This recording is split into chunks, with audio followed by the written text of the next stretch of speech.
Corporation পূর্ব বর্ধমান জেলা কমিটির পক্ষ থেকে আজকে মূলত আপনারা জানেন যে সর্বভারতীয় ডাক্তারি প্রবেশিকা পরীক্ষা এই নিট পরীক্ষার ক্ষেত্রে দুর্নীতি হয়েছে। আপনারা দেখতে পেরেছেন দুর্নীতি আকাশ ছোঁয়া দুর্নীতি। যে ডাক্তারি নিয়োগ প্রক্রিয়ায় যে এই দুর্নীতি হতে পারে তা আমরা জানতাম না।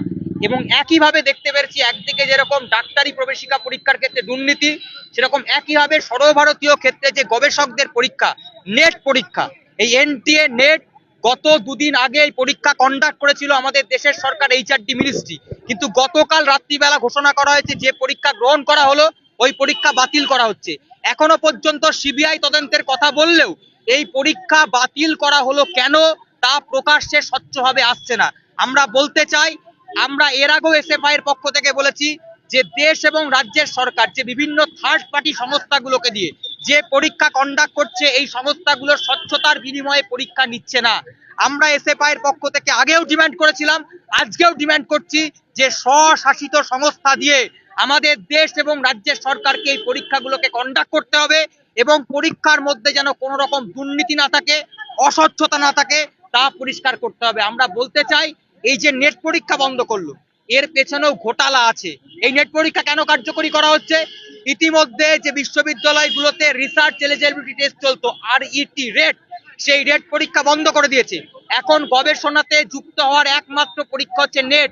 এই পরীক্ষা বাতিল করে দেওয়া মানে হাজার হাজার গবেষক যারা আগামী দিনে গবেষণা করার জন্য ইউনিভার্সিটিগুলোতে যাওয়ার কথা ছিল তাদেরকে পিছিয়ে দেওয়া হলো। আমরা বলতে চাই পরীক্ষা পেছালে চলবে না, আগামী দিনে পরীক্ষা কবে গ্রহণ করবে তা প্রকাশ্যে আনতে হবে এবং তার পাশাপাশি এই যে রেট নেট টেট এই দুর্নীতিগুলো চলছে এই দুর্নীতি বন্ধ করে স্বচ্ছতার বিনিময়ে এই পরীক্ষাগুলোকে কার্যকরী করতে হবে। তো অবশ্যই কারা কন্ডাক্ট করছে? এইচআরডি মিনিস্ট্রি কেন্দ্র সরকারের, টেট কারা কন্ডাক্ট করছে? রাজ্যের শিক্ষা দপ্তর। রাজ্য এবং দেশের সরকার দুজনাই আসলে চায় না গবেষণার ক্ষেত্রে নিয়োগ হোক, আসলে চায় না প্রাথমিক শিক্ষক নিয়োগ হোক, আসলে চায় না উচ্চশিক্ষা ক্ষেত্রে যারা যুক্ত হতে চায় তারা রিসার্চ করুক, অধ্যাপক হোক। এবং এর পেছনে আমরা জানি যে এই যে কার্যকরী করছে তার পেছনে তো নয় জাতীয় শিক্ষানীতি জড়িত আছে। আমরা অবশ্যই বলছি এটা রাজ্য সরকার এবং দেশের সরকারের মদদে চলছে। এই পদ্ধতিকে আমরা মানছি না। স্বশাসিত স্বচ্ছ সংস্থার বিনিময়ে নেট হতে পারে, রেট হতে পারে কিংবা নিট হতে পারে এই পরীক্ষাগুলোকে কার্যকরী করতে হবে। আন্দোলনের পক্ষে তো অবশ্যই সফলতা। আন্দোলন করেছিলাম বলেই তো আপনারা দেখতে পেরেছেন কোভিড লকডাউন পিরিয়ডে এসএফআই এর আন্দোলনের ফলে দীর্ঘ 2 বছর পর স্কুল কলেজ খুলেছিল। আমরা বলতে চাই এই আন্দোলনে আজকে হয়তো আমরা ফলাফল পাবো না, কিন্তু ধারাবাহিক আমাদের বামপন্থী ছাত্র সংগঠনের আন্দোলন। আমরা কোনোদিন টি20 ম্যাচ বা কোনোদিন ওয়ানডেতে বিশ্বাস করি না। আমরা জানি এই শাসকের বিরুদ্ধে আন্দোলন করতে এবং ধারাবাহিক আন্দোলন করতে হবে। ধারাবাহিক আন্দোলন এসএফআই এর পক্ষ থেকে আমরা করে যাবো। বর্ধমান জেলা পূর্ব বর্ধমান জেলার এসএফআই এর ডাকে আজকে এখানে এই প্রোগ্রাম। মূলত খালি বর্ধমান বলে নয়, রাজ্যের বিভিন্ন জায়গায় আমরা এসএফআই এর পক্ষ থেকে এই বিক্ষোভ সংগঠিত করছি।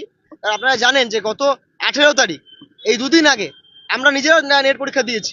পরীক্ষা দিয়ে এসে আমরা পরীক্ষার আনসার মেলাচ্ছি, অনেক ক্ষেত্রে দেখছি ঠিক হচ্ছে, মনে হচ্ছে হয়তো হয়ে যাবে। তারপরে এসে দেখছি হট করে সন্ধ্যাবেলা 19 তারিখ বলছে নাকি নেটটা ক্যান্সেল হয়ে গেল। কি ছেলে খেলা হচ্ছে নাকি? আসলে এনটিএ নামক যে সংস্থা, যেই সংস্থাকে নরেন্দ্র মোদী বিজেপি সরকার যাকে নিয়ে এসছে, এই সংস্থার নামে একাধিক অভিযোগ আছে।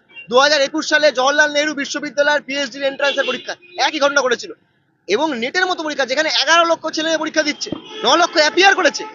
কত কোটি টাকা ভাবতে পারেন? 2 লক্ষ ছেলে পরীক্ষা দেয়নি। ওখানে যদি গড়ে আপনি 600 টাকা ফর্মের দাম ধরেন তাহলে দাঁড়ায় হচ্ছে 12 কোটি টাকা। 12 কোটি টাকা ফোকটে পেয়েছে যে সংস্থা এবং সার্বিকভাবে কোটি কোটি টাকা তুলেছে। প্রথমে বললো কম্পিউটার বেসড এক্সাম হবে, তারপরে গিয়ে দেখছি পেন এন্ড পেপারে পরীক্ষা হচ্ছে, মানে ওএমআর শিটে নাম লিখতে হচ্ছে। আমি জানি না, আমি এত জায়গায় পরীক্ষা দিয়েছি, আপনারাও দিয়েছেন, কোনদিন শুনেছেন যে ওএমআর শিটে আপনার নাম লিখতে হয়? আসলে তো আইডেন্টিফাই করা, এখান থেকে আইডেন্টিফাই করা হবে কে হিন্দু কে মুসলিম, কার কি ধর্ম কার কি জাত, কে বাঙালি কে অবাঙালি। আসলে এই পুরো পদ্ধতির মধ্যে দিয়ে আমাদের মনে হচ্ছিল গলদ আছে এবং গলদটা বেরিয়ে এলো।